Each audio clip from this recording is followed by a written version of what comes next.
نحمدہ ونصلی علی رسولہ الکریم۔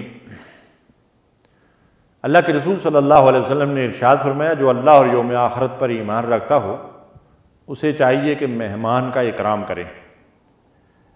مہمان نوازی بہترین خصائل اور بہترین اخلاق میں سے ہیں، اور اللہ کے رسول صلی اللہ علیہ وسلم خود بھی بڑے مہمان نواز تھے اور دوسروں کو بھی مہمان نوازی کی تلقین اور تاکید فرمائی،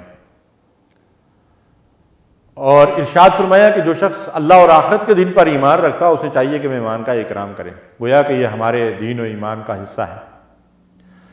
رسول اللہ صلی اللہ علیہ وسلم کے پاس کوئی مہمان آتا تو آپ اسے اپنے ساتھ گھر لے جاتے اور اس کی خاطر مدارت خود فرمایا کرتے تھے۔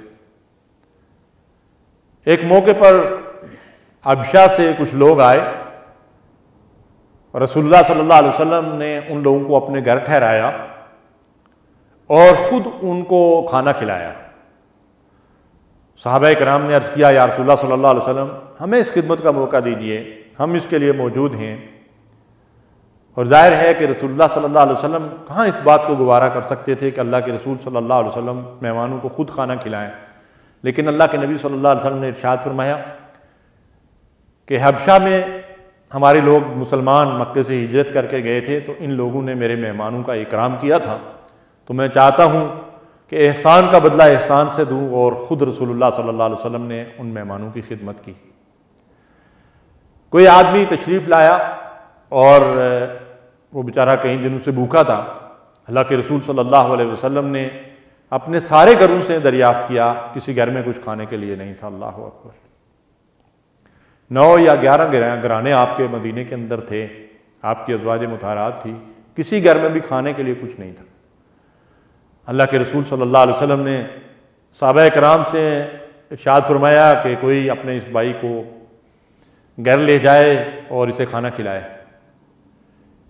ایک انصاری صحابی اس کے لیے تیار ہوئے، ان کو گھر لے گئے، اہلیہ سے دریافت کیا کہ گھر میں کچھ کھانے کے لیے ہے، تو انہوں نے بتایا کہ ہاں اتنا کھانا ہے کہ جو ایک آدمی کے لیے کافی ہو سکتا ہے، بچے بھی تھے۔ کہا اچھا میں رسول اللہ صلی اللہ علیہ وسلم کے مہمان کو اپنے ساتھ لے کر آیا ہوں، بچوں کو یوں ہی کھلونوں سے بہلا کر سلا دو، اور جب ہم کھانا کھانے لگیں گے تو کسی بہانے چراغ بجھا دینا، مہمان سمجھے گا کہ ہم بھی کھانا کھا رہے ہیں۔ اس طرح سے وہ کھانا ایک آدمی کے لیے کافی تھا، مہمان نے پیٹ بھر کر کھانا کھایا، خود بھی بھوکے رہے، بچوں کو بھی بھوکا سلایا۔ اللہ نے ان کی شان میں یہ آیت کریمہ نازل فرمائی، یؤثرون علی انفسہم ولو کان بہم خصاصہ، دوسروں کو اپنی ذات پر ترجیح دیتے ہیں، ایثار کرتے ہیں دوسرے کے لیے، خواہ وہ خود ضرورت مند ہی کیوں نہ ہو۔ رسول اللہ صلی اللہ علیہ وسلم کے پاس دوسرے دن وہ تشریف لائے، یہ آیت کریمہ ان کو سنائی اور ان کو بشارت دی کہ اللہ کو تیرا یہ انداز بڑا ہی پسند آیا۔ سبحان اللہ! آج بھی امت کے اندر اگرچہ تھوڑے ہی صحیح لیکن ایسے لوگ موجود ہیں جو اسی انداز سے مہمان کا اکرام کرتے ہیں اور دوسرے کی خاطر ایثار کرتے ہیں۔ ایک واقعہ کچھ عرصہ پہلے فیس بک اور نیٹ پہ گردش کر رہا تھا، آپ ناظرین میں سے شاید بہت سارے لوگوں کی نظروں سے گزرا ہو۔ ترکی کے اندر کوئی شخص آیا اور اسے ہوٹل میں رہنے کے لیے جگہ نہیں ملی، تو وہاں سے ایک شخص اسے ساتھ لے گیا اور رات کو اسے اپنا مہمان بنایا، اسے کھانا کھلایا اور رات کو سونے کے لیے جگہ دی، لیکن اس کا گھر ایک ہی کمرے پر مشتمل تھا۔ اب اس نے مناسب نہیں سمجھا کہ اس کے بیوی بچے سب جو ہے وہ ایک ہی گھر میں اس مہمان کے ساتھ سوئیں، تو اس نے بیوی بچوں کے ساتھ باہر رات گزاری۔ دوسرے دن صبح جب ان کے مہمان کو اس بات کا علم ہوا تو اس شخص نے ان سے پوچھا کہ تم نے ایسا کیوں کیا، رات باہر گزاری اور میں ایک اجنبی آدمی ہوں اور مجھے رات گھر کے اندر سلایا، کھانا بھی کھلایا۔ تو انہوں نے کہا کہ اسلام ہمارا دین اسی بات کی تعلیم دیتا ہے، تو میں نے اسلام کے تقاضوں کے مطابق یہ عمل کیا۔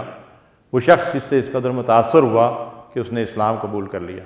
محترم ناظرین کرام، حقیقت یہی ہے کہ آج بھی اگر ہمارے رویے، ہمارے سیرت، ہمارے کردار، ہمارے معاملات، ہمارے معمولات اللہ کے نبی صلی اللہ علیہ وسلم کی شریعت اور آپ کے طور طریقوں کے مطابق اس سانچے میں ڈل جائیں تو دنیا کے اندر یقیناً اسلامی انقلاب برپا ہو سکتا ہے۔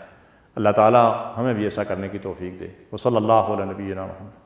اللہم صلی علی سیدنا محمد وعلی آلہ وصحبہ وسلم اللہم صلی علی سیدنا محمد وعلی آلہ وصحبہ وسلم.